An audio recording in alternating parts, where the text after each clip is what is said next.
मित्र, तुम तो इतनी जी तोड़ मेहनत करते हो, फिर भी अपने परिवार का भरण पोषण नहीं कर पा रहे हो, क्या बात है? अरे भाई, मैं तुम्हें क्या बताऊं। मैं मेहनत तो बहुत करता हूँ, लेकिन जितनी मैं मेहनत करता हूँ उतना अनाज मुझे नहीं मिल पाता। क्या करूँ भाई, इतने ही अनाज में मुझे घर का सारा खर्च उठाना पड़ता है। अब तुम ही बताओ मित्र, मैं क्या करूँ। मेरे भाई, तुम चिंता मत करो, मैं राजा साहब से बात करता हूँ। महाराज तुम्हें काम पर जरूर रख लेंगे।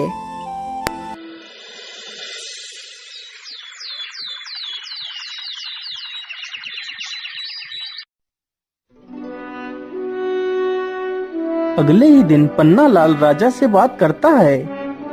महाराज, वह बहुत ही ईमानदार है। वह हमारे साथ मिलकर इस बगीचे को और भी हरा भरा बना देगा। ठीक है पन्ना लाल, तुम कल ही अपने मित्र को अपने साथ लेकर आना। अगले ही दिन पन्ना लाल हीरा लाल को भी अपने साथ ले जाता है।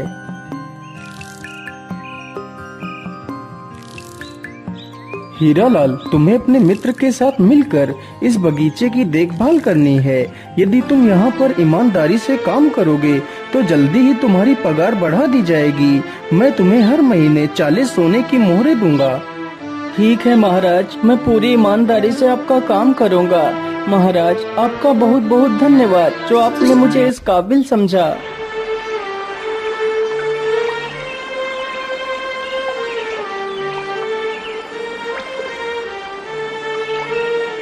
अगले ही दिन से हीरा लाल अपने मित्र पन्ना लाल के साथ काम करने लगता है। इसी प्रकार कई दिन गुजर जाते हैं।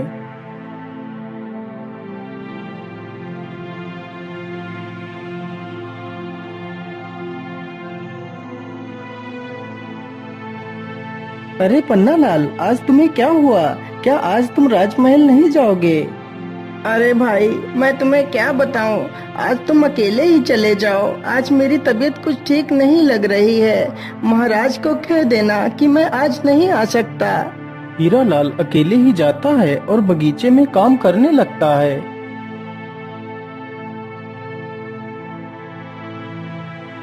अरे हीरा लाल, आज तुम अकेले ही बगीचे में काम कर रहे हो। आज पन्ना लाल नहीं आया, क्या बात है? महाराज, आज पन्ना लाल की तबीयत ठीक नहीं है, इसलिए वह काम पर नहीं आया है। अच्छा, कोई बात नहीं, तुम आराम से काम करो। हीरा लाल, आज तुम इस स्थान पर एक वृक्ष लगा देना। ठीक है महाराज, मैं अभी थोड़ी देर में ही वृक्ष लगा दूंगा। हीरा लाल की ये बात सुनकर राजा वहाँ से चला जाता है। मैंने फूलों को तो पानी दे दिया है, चलो अब इस स्थान पर एक गड्ढा खोद कर एक वृक्ष लगा देता हूँ। इतना सोचकर हीरा लाल गड्ढा खोदने लगता है। कुछ देर गड्ढा खोदने के बाद अचानक हीरा लाल के फावड़े में कोई वस्तु टकराती है। अरे ये क्या? ये आवाज किस चीज की थी? मुझे लगता है यहाँ पर कोई वस्तु जरूर है। मैं ऐसा करता हूँ, जल्दी से इस स्थान को खोद देता हूँ। हीरा लाल जल्दी से उस स्थान को खोद देता है। अरे वाह, ये तो एक संदूक है। जरूर इसमें कोई कीमती वस्तु होगी। चलो मैं इसे खोलकर देखता हूँ। हीरा लाल जैसे ही संदूक को खोलता है तो देखता है, अरे वाह, यह संदूक तो सोने की मोहरों से भरा हुआ है। चलो मैं जल्दी से इस संदूक की खबर राजा को दे देता हूँ। महाराज जल्दी चलिए, बगीचे में कोई पुराना संदूक निकला है।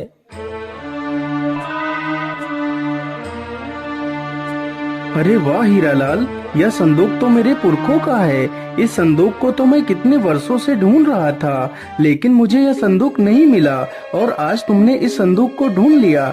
मैं तुमसे बहुत प्रसन्न हुआ। आज तुमने अपनी ईमानदारी का खरा सबूत दिया है हीरा लाल, इसलिए मैं तुम्हें कुछ इनाम देना चाहता हूँ। मांगो हीरा लाल, तुम्हें क्या इनाम चाहिए? महाराज, ईश्वर की कृपा से मुझे और मेरे परिवार को 2 वक्त का खाना तो मिल ही जाता है। मैं जितना भी कमाता हूँ उतने में ही खुश हूँ। और महाराज, यह खजाना तो आपके पूर्वजों का ही था, इसलिए इस खजाने पर तो सिर्फ आपका ही अधिकार है। अरे वाह हीरा लाल, तुम तो वास्तव में एक महान इंसान हो, जिसे दुनिया की मोह माया से कोई वास्ता नहीं। मैं तुमसे बहुत प्रभावित हुआ हीरा लाल। आज मैं तुम्हें अपना मंत्री घोषित करता हूँ।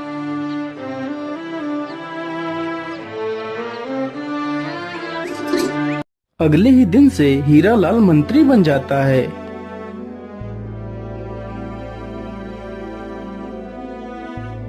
अरे सैनिक भाई, आज मेरा मित्र हीरालाल काम पर नहीं आया, क्या बात है?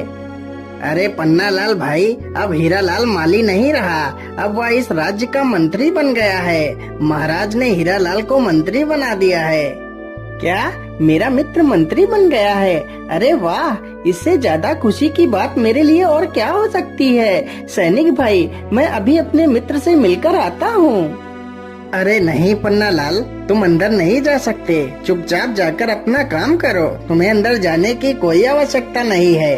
लेकिन सैनिक भाई, वो तो मेरा मित्र है, तो मैं आखिर अपने मित्र से क्यों नहीं मिल सकता? पन्नालाल के बार बार बोलने पर भी सैनिक पन्नालाल को अंदर नहीं जाने देते। यह देखकर पन्नालाल बड़ा दुखी हो जाता है और वहाँ से वापस बगीचे में चला जाता है, लेकिन उसका मन हीरालाल के बिना नहीं लग रहा था। सैनिकों, जाओ और मंत्री जी को उनके घर छोड़ कर आओ। राजा का आदेश होते ही सैनिक हीरालाल को रथ पर बिठा लेते हैं। तभी उसका मित्र पन्नालाल आ जाता है। अरे भाई, तुम तो मंत्री बन गए हो, तुम्हें मंत्री बनने पर मेरी तरफ से ढेर सारी शुभकामनाएं। मित्र, यदि तुम बुरा ना मानो तो मैं भी तुम्हारे साथ ही चलना चाहता हूँ। नहीं पन्नालाल, आप मंत्री जी के साथ नहीं जा सकते, यह रथ सिर्फ महाराज और मंत्री के लिए है, इस रथ पर तुम नहीं बैठ सकते। ये बात सुनकर पन्नालाल और भी ज्यादा दुखी हो जाता है। पन्नालाल को दुखी देखकर हीरालाल भी दुखी हो जाता है। सैनिक तुरंत ही हीरालाल को वहाँ से लेकर चले जाते हैं।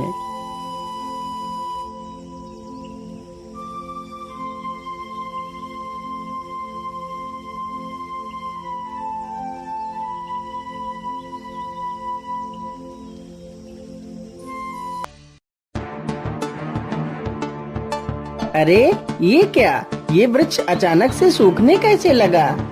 देखते ही देखते पूरा वृक्ष कुछ ही पलों में सूख जाता है। ये देखकर पन्नालाल काफी ज्यादा परेशान हो जाता है। अरे ये क्या, ये तो सारा पेड़ सूख गया। महाराज को तो यह बगीचा अत्यंत प्रिय है, यदि बगीचे में कुछ हो गया तो महाराज मुझे नौकरी से भी निकाल देंगे। मुझे जल्दी से चलकर महाराज को सारी बात बता देनी चाहिए। पन्नालाल तुरंत ही राजा के पास जाता है और सारी कहानी सुना देता है। लेकिन पन्नालाल, आखिर अचानक से पेड़ कुछ ही पलों में कैसे सूख सकता है? इसका क्या कारण है? महाराज, ऐसा होना संभव है। यदि बगीचे के ऊपर से कोई पर वाला सर्प निकल जाए तो उस स्थान की सारी हरियाली धीरे धीरे नष्ट हो जाती है। लेकिन मंत्री जी, क्या इस रोग को रोकने का कोई उपाय नहीं है? महाराज, इसका उपाय तो है, लेकिन उपाय बड़ा कठिन है। मेरे साथ भी एक बार ऐसा हुआ था महाराज, मेरी फसल भी लगभग सारी नष्ट हो गई थी। तब मैंने एक साधु से इसका उपाय पूछा था। महाराज, काली कंजा वन में एक जादुई बोलने वाला पेड़ है, यदि उसकी पत्तियां मिल जाएं तो उन पत्तियों का रस पानी में मिलाकर पौधों पर डालने से हमारा बगीचा पहले की तरह हरा भरा हो जाएगा। तो फिर ठीक है पन्नालाल, तुम जाओ और उस पेड़ की पत्तियां लेकर आओ। क्षमा कीजिए महाराज, लेकिन उस पेड़ से पत्तियां लाना सबके बस की बात नहीं है। वह वृक्ष पहले पहेलियां पूछता है, फिर अपनी पत्तियां देता है। तो इसमें और भी अच्छी बात है, आखिर मैं भी देखूं पन्नालाल कितना बुद्धिमान है। महाराज, यदि आपकी आज्ञा हो तो मैं भी पन्नालाल के साथ जाना चाहता हूँ। नहीं मंत्री जी, यह छोटे मोटे कार्य तो हमारे नौकर भी कर सकते हैं, तुम्हें वहाँ जाने की कोई आवश्यकता नहीं। राजा इतना कहकर पन्नालाल को अकेले ही पत्तियां लेने के लिए भेज देता है, लेकिन हीरालाल अपने मित्र के लिए बहुत ही चिंतित था। पन्नालाल उस पेड़ को ढूंढते ढूंढते उसी काली कंजा वन में पहुंच जाता है।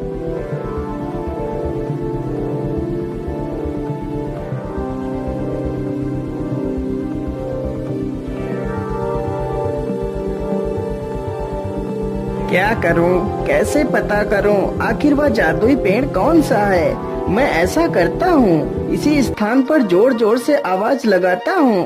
यदि यहाँ पर कोई जादुई पेड़ होगा तो वह जरूर बोलेगा। हे जादुई पेड़, तुम कहाँ हो? मुझे आपकी पत्तियों की आवश्यकता है, कृपा कर मेरी मदद कीजिए। हाँ हाँ इंसान, क्यों नहीं, मैं तुम्हें अपनी पत्तियां दे सकता हूँ। यदि तुम मेरी 3 पहेलियों के सही जवाब दोगे तो मैं तुम्हें अपनी पत्तियां दे सकता हूँ। लेकिन याद रहे, यदि तुमने मेरी पहेलियों के गलत जवाब दिए तो मैं तुम्हें हमेशा के लिए बंदी बना लूंगा। ठीक है वृक्ष देवता, आप अपनी पहेली पूछ सकते हैं। तो फिर बताओ मेरी पहली पहेली, ऐसा क्या है जिसे हम देख तो सकते हैं लेकिन छू नहीं सकते? पन्नालाल पहेली सुनकर डर जाता है क्योंकि उसे उस पहेली का जवाब नहीं पता था। मुझे लगता है तुम्हें मेरी पहेली का जवाब नहीं पता है। चलो मेरी दूसरी पहेली सुनो। मैं अलबेला कारीगर, काटू काली घास, राजा रंक सिपाही, सिर झुकाते मेरे पास। तथा मेरी तीसरी पहेली, खुशबू है पर फूल नहीं, जलती है पर जलन नहीं। लेकिन वृक्ष देवता, मुझे तो इन तीनों पहेलियों का जवाब नहीं पता है। अरे इंसान, तुमने तो मेरी एक भी पहेली का जवाब नहीं दिया, इसलिए मैं तुम्हें पत्तियां नहीं दे सकता और वादे के अनुसार तुम्हें बंदी बनाना पड़ेगा। इतना कहकर वृक्ष पन्नालाल को बंदी बना लेता है। उधर पन्नालाल का मित्र हीरालाल पन्नालाल से मिलने के लिए तरकीबें सोच रहा था। महाराज, आज मेरा स्वास्थ्य कुछ ठीक नहीं लग रहा, इसलिए आज मैं आराम करना चाहता हूँ महाराज। ठीक है मंत्री जी, आप जाकर आराम कर लीजिए। मंत्री चुपचाप महल के पीछे के दरवाजे से निकल जाता है।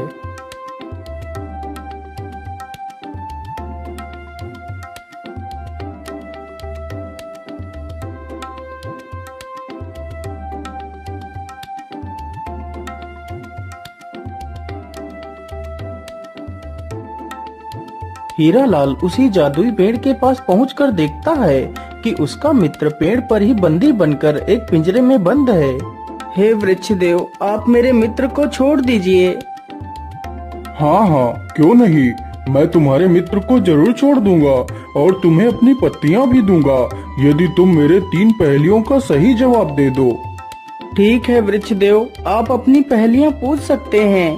तो फिर बताओ मेरी पहली पहेली, ऐसा क्या है जिसे हम देख तो सकते हैं लेकिन छू नहीं सकते? हे वृक्ष देव, इसका सही जवाब स्वप्न है। इंसान सपना तो देख सकता है लेकिन उसे छू नहीं सकता। हाँ, बिल्कुल सही जवाब।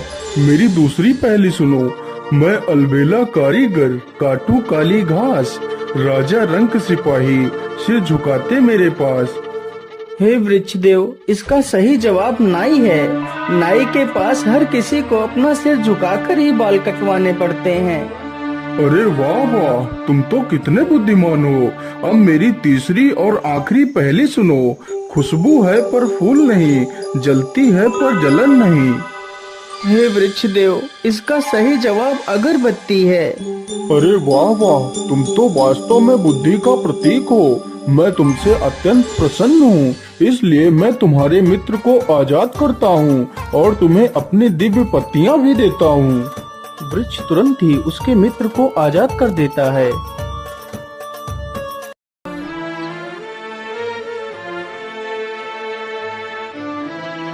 हीरालाल अपने मित्र पन्नालाल को अपने गले से लगा लेता है।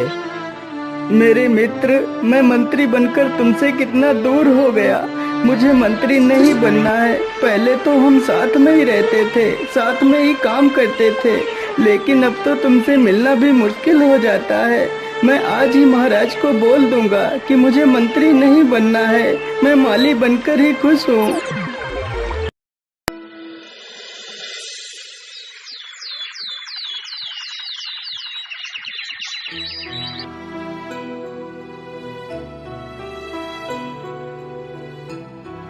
लेकिन मंत्री जी, आप मंत्री क्यों नहीं बनना चाहते?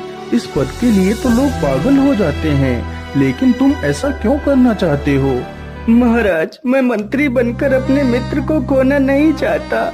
यदि मैं आज उस वृक्ष के पास नहीं जाता तो मेरा मित्र वापस लौटकर कभी नहीं आ पाता। मैं मंत्री बनकर अपने मित्र से पूरी तरह अलग हो चुका हूँ। अब मैं अपने मित्र को नहीं खोना चाहता, इसलिए मैं मंत्री नहीं बनना चाहता महाराज। मुझे एक माली बनकर ही रहना है।